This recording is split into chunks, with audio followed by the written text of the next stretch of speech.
In Annapolis, Maryland, a federal judge has revised his previous order that required the Trump administration to reinstate fired federal probationary employees across the country.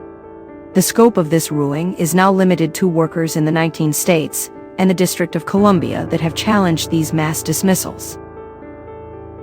U.S. District Judge James Bredar, based in Baltimore, issued a preliminary injunction on Tuesday night to protect these workers while the lawsuit proceeds.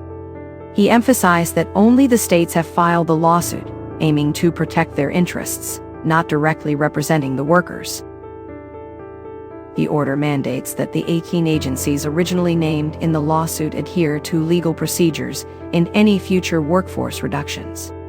Judge Bredar has also included the Defense Department and the Office of Personnel Management in this requirement.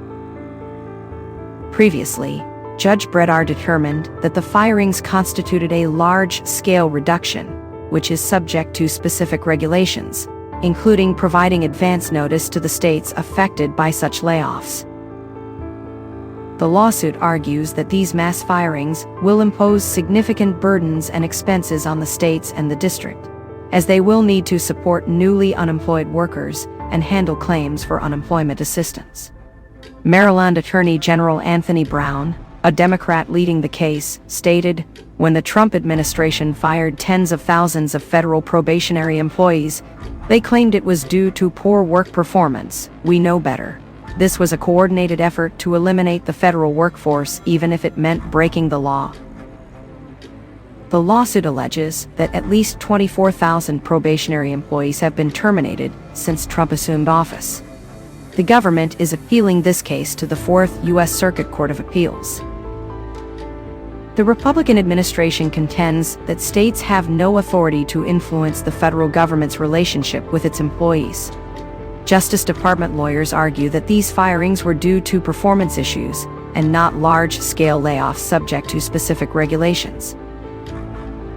The administration is also appealing a similar order from a judge in California to reinstate probationary workers. The Justice Department maintains that federal judges cannot compel the executive branch to reverse its hiring and firing decisions. Nonetheless, the government has been taking steps to rehire fired workers under those orders. Probationary workers have been targeted for layoffs across the federal government because they are typically new to their positions and do not have full civil service protection. The states suing the Trump administration include Arizona, California, Colorado, Connecticut, Delaware, Hawaii, Illinois, Maryland, Massachusetts, Michigan, Minnesota, Nevada, New Jersey, New Mexico, New York, Oregon, Rhode Island, Vermont, and Wisconsin.